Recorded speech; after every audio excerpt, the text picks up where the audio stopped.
जैसे कि आप लोग जानते होंगे पीटी नेहरू ने इसे लिखा था और ये एक प्रकार का उनका जो है इस चैप्टर में उनके विल को दर्शाया गया है, उनके वसीयतनामा को दर्शाया गया है या उनकी इच्छाओं को दर्शाया गया है, कैसे उनके अनुभव थे उसी बारे में चर्चा की गई है। तो बिना समय गंवाए हुए आइए शुरू करते हैं इसको टेक्स्ट वाइज पढ़ना, क्योंकि काफ़ी लंबा चैप्टर है, प्रयास रहेगा इसको एक वीडियो में फिनिश करेंगे। पीटी नेहरू कहते हैं कि I have received so much love and affection from the Indian people. I have received मुझे प्राप्त हुआ है, मुझे मिला है, so much love बहुत अधिक प्रेम, and affection और स्नेह। लव मीन्स प्रेम और affection मतलब स्नेह वही चीज़ है। कहाँ से? फ्रॉम द इंडियन पीपल भारतीय लोगों से। That nothing that I to do can repay जिसे मैं चुकता नहीं कर सकता। Even a small fraction small fraction मतलब छोटा अंश, यहाँ तक कि मैं अपने भारतीयों का एक छोटा अंश भी चुकता नहीं कर सकता। ऑफ इट मतलब जो उन्होंने मुझसे प्रेम किया, जो मेरे प्रति स्नेह किया। एंड इंडीड मीन्स होता है सचमुच में। There can be no repayment of so precious a thing as affection और सचमुच में प्रेम जैसी बहुत बहुमूल्य चीज़ का कोई मतलब रिपेमेंट है ही नहीं कि आप उसे चुकता कर सकें। Many have been admired बहुत से लोगों ने मेरी सराहना की। Some have been revered बहुत लोगों ने मेरा बड़ा आदर किया, सत्कार किया। But लेकिन the affection of all classes affection means प्रेम, जैसे कि मैंने अभी बताया था। of all classes सभी वर्ग के लोगों का प्रेम। of Indian people भारत के लोगों का। has come to me मुझे मिला है। in such abundant measure इतनी असीम मात्रा में, इतनी प्रचुर मात्रा में। That I have been overwhelmed by it जिससे मैं बहुत अधिक प्रभावित हुआ हूँ। यानी भारतीयों ने इतना अधिक प्रेम किया कि मैं उससे बहुत अधिक प्रभावित हुआ हूँ। ओवरवेल्मेड मीन्स होता है प्रभावित होना, इम्प्रेस होना। I can only express मैंने बताया था, एक्सप्रेस मीन्स होता है व्यक्त करना। I can only express जिसे मैं केवल मात्र व्यक्त कर सकता हूँ, एक्सप्रेस कर सकता हूँ। द होप उस आशा को। That in the remaining year remainings means होता है बचे हुए, ईयर वर्षों में, यानी मेरे जितने जीवन के वर्ष अभी बचे हैं उन बचे हुए वर्षों में मैं केवल उसे एक्सप्रेस कर सकता हूँ, व्यक्त कर सकता हूँ। आई मे लिव जब तक मैं जीवित रह सकता हूँ या जब तक मैं जीवित रहूँ। आई शैल नॉट बी अनवर्दी मैं कभी भी अयोग्य नहीं होऊंगा। ऑफ माई पीपल मेरी जनता का। एंड दियर अफेक्शन और उनके प्रेम का। To my innumerable comrades and colleagues का मतलब होता है साथी, सहकर्मी, जिनके साथ पीटी नेहरू रहते थे, खाते थे, पीते थे, अपना टाइम स्पेंड करते थे। टू माई इनमरेबल का मतलब होता है स्टूडेंट असंख्य, यानी काफ़ी संख्या में मेरे ऐसे साथी थे, सहकर्मी थे जिनका क्या आई वो मैं ऋणी हूँ। And your deeper depth of gratitude और किस चीज़ का ऋणी हूँ? उनके आभार रूपी कर्ज का, गहरा कर्जदार हूँ। डेप्थ मीन्स होता है कर्ज, ग्रेटिट्यूड मीन्स आभार।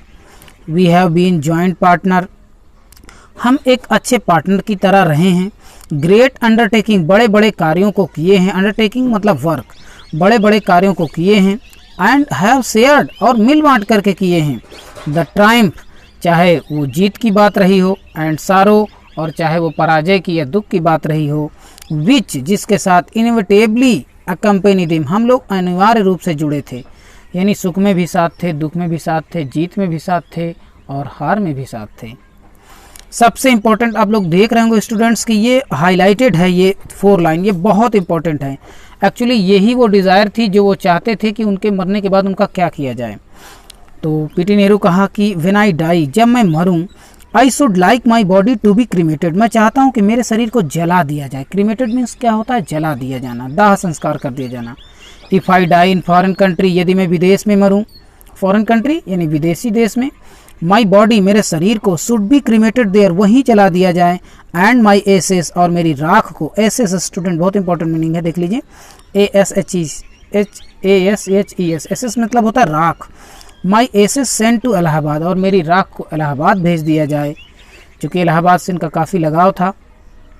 आई small handful of these ashes और इस राख का मुट्ठी भर भाग should be thrown in the Ganga नदी में फेंक दिया जाए।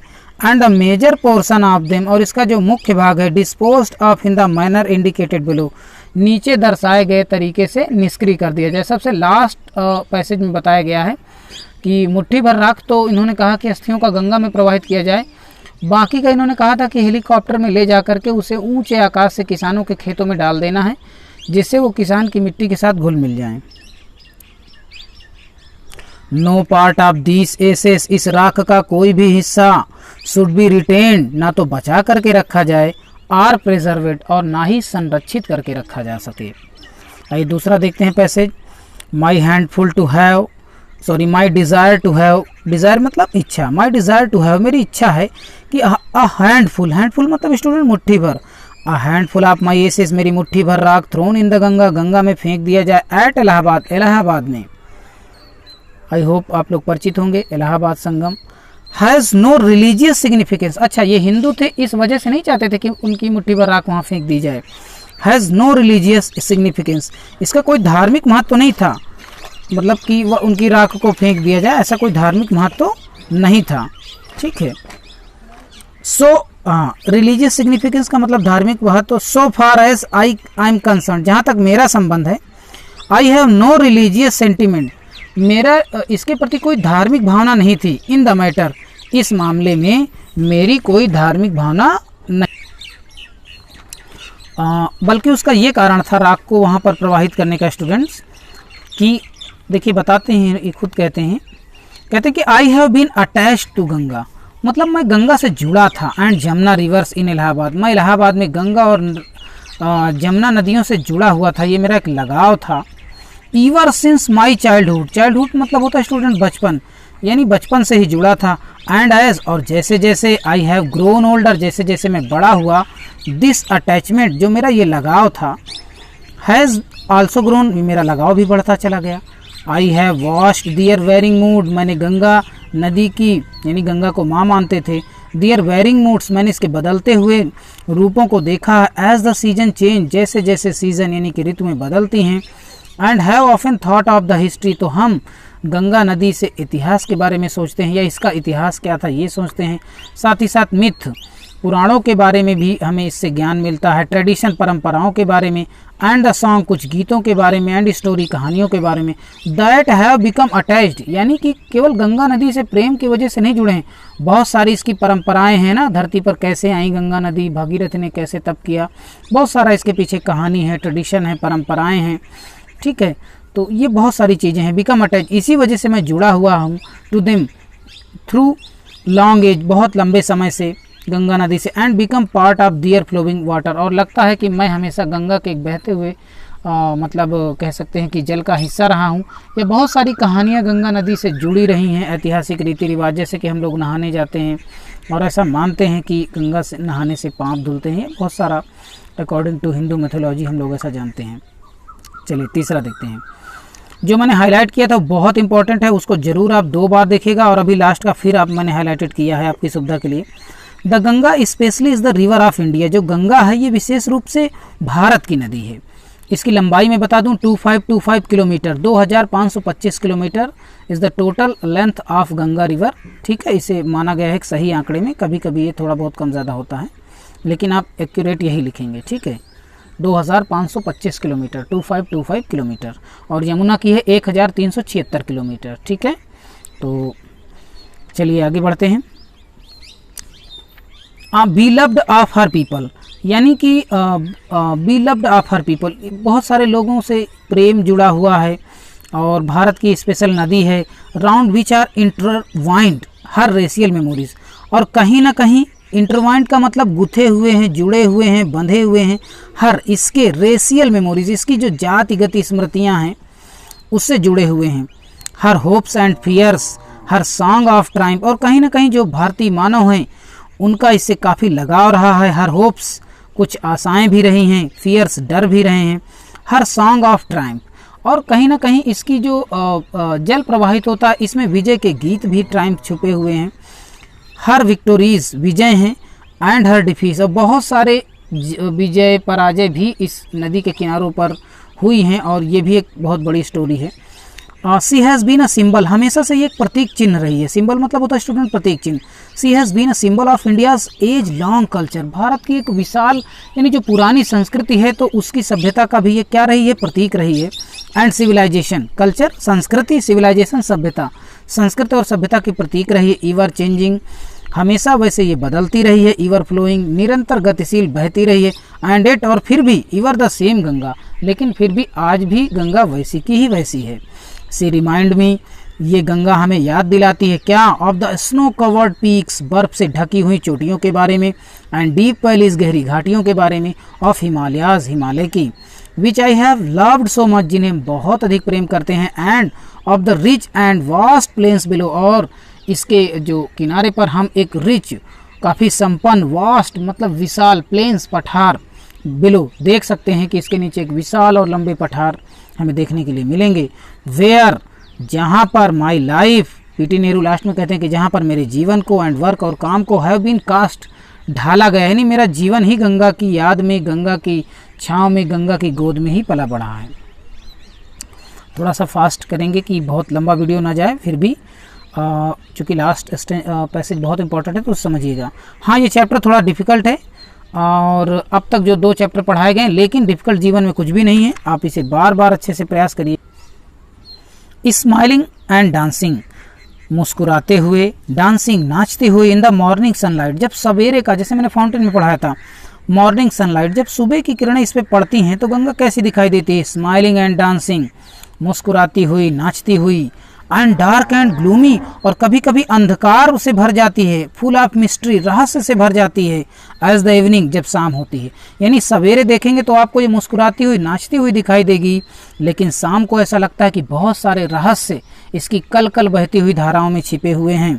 इवनिंग शैडो, जैसी शाम की इवनिंग शैडो गिरती है वैसे ये क्या हो जाती है, मतलब रहस्यमयी हो जाती है। नैरो, एक सकरी नदी की भांति दिखाई पड़ती है। स्लो, धीमी हो जाती है। ग्रेसफुल स्ट्रीम, एक शानदार धारा के रूप में बहती है। कब, इन विंटर, यानी कि जब ठंडियाँ आती हैं तो काफ़ी सकरी नदी हो जाती है। नैरो मतलब होता है सकरा, इसका एंटोनिम्स होगा ब्रॉड, यानी कि विशाल। एंड अ वास्ट रोरिंग, और विशाल रूप में दहाड़ने लगती है। कब, during this roaring thing during the monsoon, और जब मानसून आता है बारिश के समय तो कैसी होती है, बहुत सारा आकार ले लेती है, दहाड़ते हुए चलती है ये। ब्रॉड बॉसम्ड, इसका जो पट है यानी कि जो तट हैं वो फैल जाते हैं, चौड़ी छाती के समान हो जाते हैं, फैल जाते हैं। ऑलमोस्ट एज द सी, समुद्र के समान दिखाई देने लगती है। And with something of the sea power, और इसके पास समुद्र जैसी विशाल शक्ति आती है। टू डिस्ट्रॉय, जिससे चीज़ों को नष्ट भी कर सकती है ना, कहते गंगा नदी में बाढ़ आ गई। The Ganga has been to me a symbol and memory of the past of India, Ganga मेरे लिए एक स्मृति रही है, स्मृति का प्रतीक रही है, पास्ट इंडिया, प्राचीन भारत का। रनिंग इनटू प्रेजेंट, जो कि वर्तमान में बह रही है। Flowing on the great of ocean of the future, यानी कि भारत के समुद्र रूपी महासागर में ये बहती रही है। 5वां लास्ट, फिफ्थ पैसेज में कहते हैं पीटी नेहरू, एंड डू यद्यपि आई हैव डिस्कार्डेड, यानी हम लोगों ने क्या कर दिया, डिस्कार्डेड मतलब त्याग दिया है, छोड़ दिया है। मच, ज़्यादातर हम चीज़ें ने जो मतलब जो बैड ट्रेडिशन थी उन्हें ज़्यादातर हमने क्या कर दिया है, त्याग दिया है। पास्ट ट्रेडिशन, अपनी पुरानी परंपराओं को। एंड कस्टम, और रीति रिवाजों को। एंड आई एम एनेक्सियस, और मैं चिंतित हूँ। दैट इंडिया शुड राइड, मैंने बताया था छुटकारा पा लेना, इंडिया भारत को छुटकारा पा लेना चाहिए। हर सेल्फ, स्वयं को, ऑफ ऑल साइकिल, उन सभी प्रकार की जंजीरों से, साइकिल मतलब जो बेड़ियाँ जंजीरें हैं, दैट बाइंड, जो बांधे हुए हैं, एंड कॉन्स्टेंट, हमको संकुचित कर रही हैं। एंड डिवाइड हर पीपल, और अपने लोगों को बांट रही हैं। सप्रेस, दबा रही हैं। वास्ट नंबर ऑफ देम, काफ़ी संख्या में भारतीयों को। एंड प्रिवेंट, और रोक रही हैं। द फ्री डेवलपमेंट, जो फ्री विकास है, लोगों का उन्मुक्त विकास है, उसे रोक रही हैं। ऐसी चीज़ों को हमारे शरीर को त्याग देना चाहिए। ऑफ द बॉडी, ऐसी चीज़ें, ऐसी परंपराएं जो हमारे शरीर के विकास को रोक रही हैं, हमें उन्हें त्याग देना चाहिए। एंड द स्पिरिट, और जो हमारी आत्मा को, यानी हमारे शरीर को और साथ ही साथ हमारे आत्मा को रोक रही हैं, हमें उन चीज़ों को त्याग देना चाहिए। डू यद्यपि I seek all this at I do not wish to, यद्यपि मेरी ये भी इच्छा है कि I do not wish to cut myself, इसे पूरी तरह से समाप्त ना किया जाए, कुछ चीज़ें अच्छी भी हैं। फ्रॉम द पास्ट कम्प्लीटली, यानी जो पुरानी प्रथाएं हैं, कुछ अच्छी हैं कुछ ख़राब हैं, तो जो अच्छी हैं उन्हें अडॉप्ट करें, जो बैड है उन्हें हम क्या कर दें, छुटकारा पा लें या उन्हें छोड़ दें। I am proud of great I am proud of, मैं गौरवान्वित महसूस करता हूँ। आप ग्रेट इनहेरिटेंस, इनहेरिटेंस का मतलब जो हमें पूर्वजों से चीज़ें मिली हैं, that has been and is ours, और जो हमें प्राप्त हुई हैं। एंड आई एम कॉन्शियस, और मैं इस बात के लिए को लेकर के पूरी तरह आश्वस्त हूँ। दैट आई एम टू, कि मैं भी लाइक ऑफ अस, अन्य सभी की तरह। आई एम अ लिंक, मैं भी एक कड़ी हूँ। इन द अनब्रोकन चैन, ना टूटने वाली श्रृंखला की। Which goes back to the dawn of the history. बच्चों, डॉन और डस्क, जैसे मॉर्निंग और इवनिंग होता है, मॉर्निंग मतलब सुबह, इवनिंग माने शाम, तो इसी तरह मीनिंग है डॉन एंड डस्क। डॉन मतलब उषा काल या प्रातः काल, और डस्क मतलब संध्या काल। Back to the dawn of the history, और ये डॉन ऑफ द हिस्ट्री यानी कि एक इतिहास का एक अच्छा सवेरा होगा, कह सकते हैं। In the immemorial past of India, Bharat की जो अविस्मृतियाँ हैं उनके लिए। दैट चेन, ये जो श्रृंखला है, कैसी श्रृंखला, एक अच्छाइयों को अडॉप्ट करने की श्रृंखला। आई वुड नॉट ब्रेक, मैं चाहता हूँ कि ये ना टूटे। फॉर आई ट्रीजर, और हम इसे संजो करके रखें, खजाने की तरह बचा करके रखें। And seek inspiration from it, seek मतलब हम इसमें खोजते रहें, इंस्पिरेशन मतलब प्रेरणा खोजते रहें इससे। And as witness of this desire of mine, और साथ ही साथ and as witness of this desire, और हम क्या बने, इस इच्छाओं, इस प्रकार की इच्छाओं के साक्षी बने, मैं खुद भी इसका साक्षी बनूं। And as my last homage, homage बहुत इंपॉर्टेंट है, बार बार मैच द फॉलोइंग में पूछा जाता है।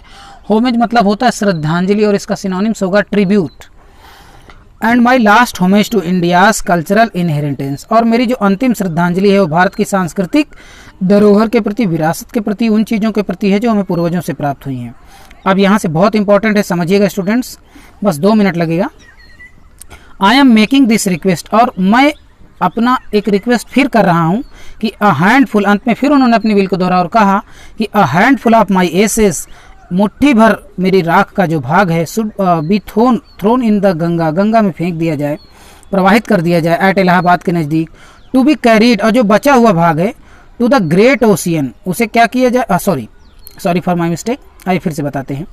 अ हैंडफुल ऑफ माई एसेस, मेरी राख का मुट्ठी भर हिस्सा, बी थ्रोन फेंक दिया जाए, into the Ganga at Allahabad, Ganga जो इलाहाबाद के नज़दीक है। टू बी कैरीड, क्योंकि जो गंगा है ये ले जाती है, इलाहाबाद से आगे जाती है, आपको पता है, बिहार होते हुए सीधे पश्चिम बंगाल समुद्र में गिरती है। टू ग्रेट द वासिस इंडिया शोर, जो कि ये क्या करती है, धोती है, भारत के विशाल तटों को धोती है, इसलिए। सबसे इंपॉर्टेंट ये 4 लाइन्स है students. The major portion of my ashes, मेरी राख का मुख्य भाग, मेजर मतलब मुख्य, पोर्शन मतलब भाग, मेरी राख का मुख्य भाग, शुड चाहिए, हाउएवर किस प्रकार से, बी डिस्पोज्ड ऑफ अदरवाइज, निष्क्रिय कर दिया जाए। आई वांट, मैं चाहता हूँ, दीज किसे, जो बचा हुआ भाग है, दीज इसे, टू बी कैरीड ले जाया जाए, high up into the air, ऊंचे आकाश में, किसके द्वारा, इन एन एरोप्लेन, एक हवाई जहाज के द्वारा। एंड स्कैटर्ड, बिखेर दिया जाए, स्कैटर्ड मतलब बिखेर दिया जाए, फ्रॉम दैट हाइट, उस ऊंचाई से, ओवर द फील्ड, उन खेतों के ऊपर, वेयर जहां, पीजेंट, पीजेंट मतलब स्टूडेंट फार्मर, किसान, वेयर जहां, the peasant of India toil, जहां भारत के किसान जो है कठिन परिश्रम करते हैं, कठिन मेहनत करते हैं। सो दैट, जिससे कि they might mingle with the dust, जो उनकी राख है वो घुल मिल जाए, माइट मिंगल घुल मिल जाए, डस्ट उस मिट्टी से, एंड सॉइल, और धूल से, एंड सॉइल मिट्टी से, ऑफ इंडिया भारत के, एंड बिकम और बन जाए, इनडिस्कसिबल पार्ट ऑफ इंडिया, और भारत के अभिन्न अंग में जाके समाहित हो जाए। I have written this will and testament, मैंने इस विल एंड टेस्टमेंट, इस इच्छा पत्र और वसीयतनामा, विल मतलब इच्छा पत्र, टेस्टमेंट मतलब क्या नाम है, वसीयतनामा, मैंने इस इच्छा पत्र और वसीयतनामा को लिखा है, कहाँ पर, इन न्यू दिल्ली, कब लिखा था उन्होंने, नई दिल्ली में थे वो, on the 21st day of June, 21 जून को, इन द ईयर ऑफ 1954, ये वसीयतनामा उन्होंने 21 जून 1954 को लिखा था। और बहुत इंपॉर्टेंट स्टोरी थी, बहुत इससे क्वेश्चन पूछा जाता है, थोड़ा सा पढ़ने में डिफिकल्ट लगता है, प्रॉब्लम है तो इसे 2 बार वॉच करिए। और if you are the first time viewer of my channel, so please like and subscribe my channel. Thank you. Have a great day.